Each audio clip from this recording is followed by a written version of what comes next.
Is it possible that your boss is the reason that you're feeling stuck in your tech career? Is it possible that you're allowing your narcissistic boss to destroy your tech career? I'm going to talk about that in this video today. I'm going to talk about how to identify it, because it's possible it's happening and you don't realize it. It's happening inadvertently. I'm also going to talk about how to fix it. But before we get there, I want to say something that's really, really important here. This is not about make wrong. I am not making you wrong. It's not you. It's the narcissist. It's the asshole. It's the person who's manipulating you. It's the person who's exhibiting antagonistic behaviors. It's not you, it's them. If it wasn't you, it would be somebody else. So I'm not here to make you wrong or blame or shame you or say that you're not enough or that you're not worthy of a promotion or a raise or more responsibility or more power. I'm not saying that. And don't you dare say that to yourself. Don't allow that. Don't beat yourself up about this. So please approach this from a place of curiosity and self-love.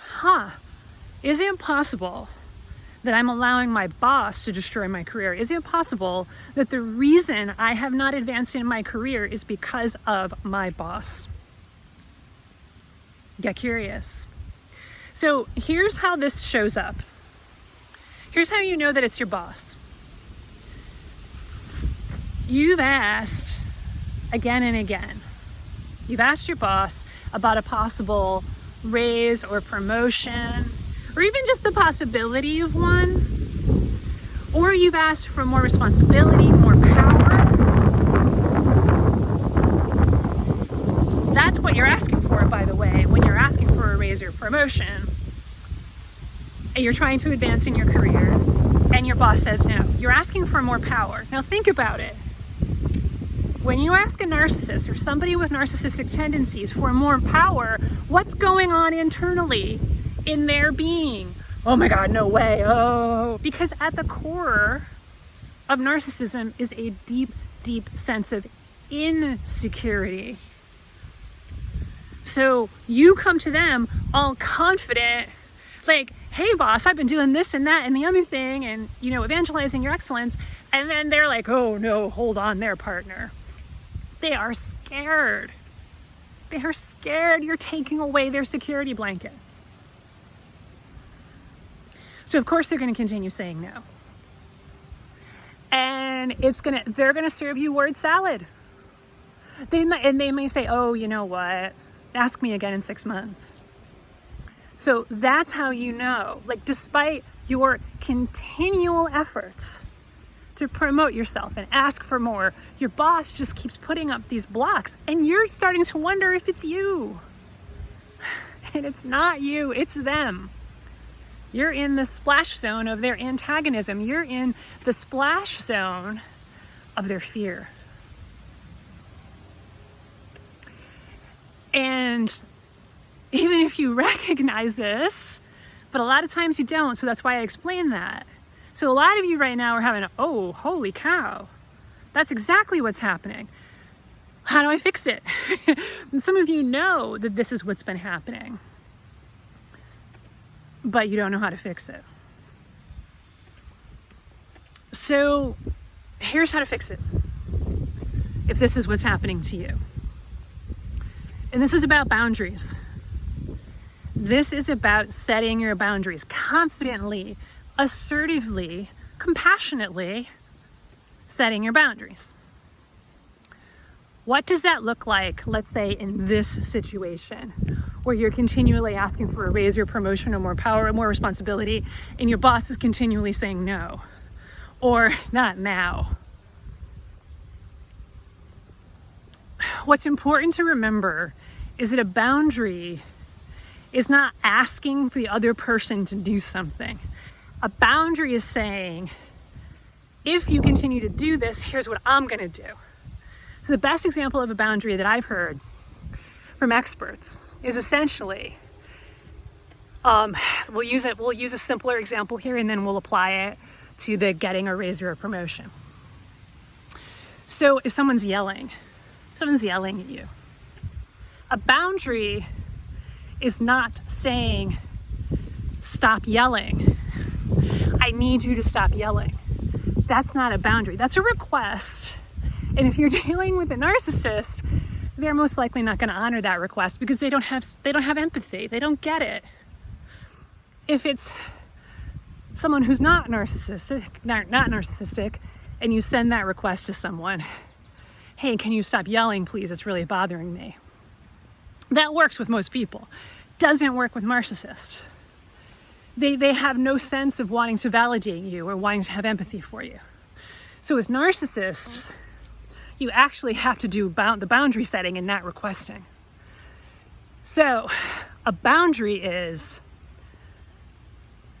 if you continue yelling, I'm going to leave this conversation because I don't tolerate yelling. That's a boundary. And it's said very neutrally. It's not said from a, like, you're such a, bleeping blank hole for saying this, like, how dare you yell at me, right? It's not that. It's, if you continue yelling, I'm going to leave this conversation because I don't tolerate yelling. That's a boundary. If this, then that. It's kind of like an ultimatum, but it's a very neutral ultimatum. So, how can we apply setting boundaries in this case? Well, here's a few examples. One of them, and before I give these, please make sure you check in. I'm not telling you to do any of these things. I'm not even requesting that you do any of these things because I'm not in front of anybody right now. I'm in front of my camera, right? If I was in front of a client and we were actually having a conversation, then it would move into the realm of recommendations because I know you, but I don't know you. I only know the collective you. So I can talk about this generally. So please make sure that you check in with yourself before you take any action on this. And don't do it if it doesn't feel aligned. So here's options for you. Here's how you could deal with it. One way is you could take the approach of, I appreciate that you believe that I don't deserve a raise right now. I appreciate that you believe that there's no money right now for a raise for me. I appreciate that you believe that there's no space right now in the org chart to give me that promotion and more responsibility. I appreciate that.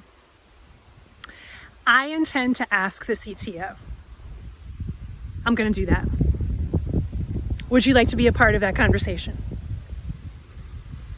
And maybe you can even leave off the last question if you want. So that's a form of boundary setting where it's basically, here's what I intend to do. Essentially what you're saying without saying it is you keep saying no. If you keep saying no, I'm going to ask the CTO. You could also say that. I appreciate that that's your perspective. I believe I deserve a raise or promotion. So I will give you the week that you said you asked for. And if you say no again, I'm actually going to go ask the CTO for his perspective because I'd like somebody else's perspective here. Period. Now, they may not like it. Here's the thing. If they are truly a narcissist, they may not like it and they may try to talk you out of it and they may actually hang up on you or Zoom hang up on you and click. That's fine. That's their right to do.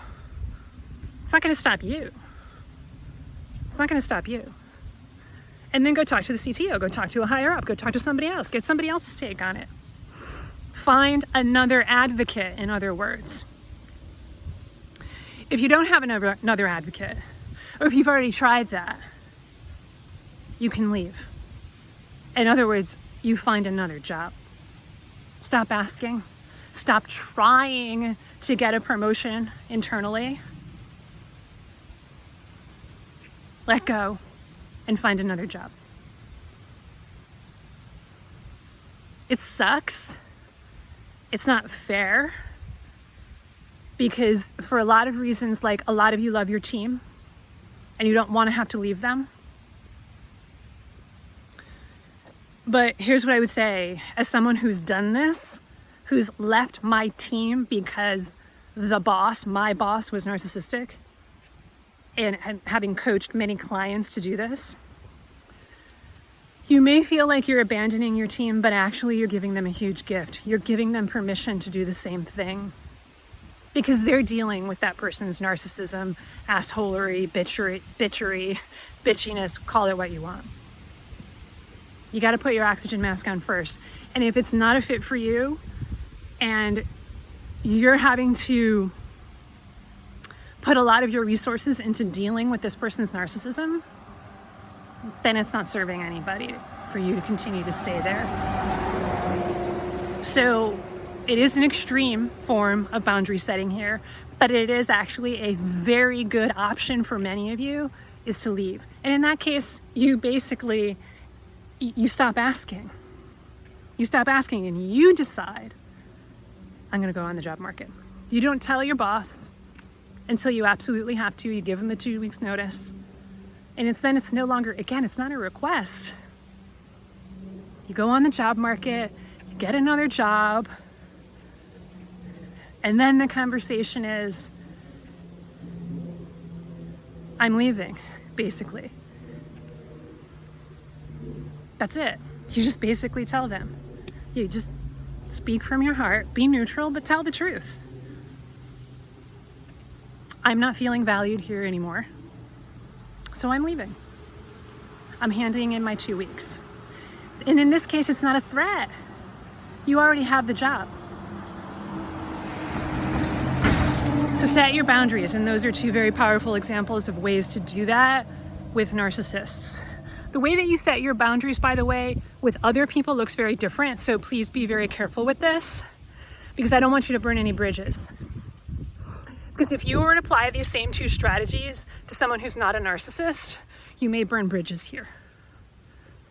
You may burn bridges, and I don't want you to do that.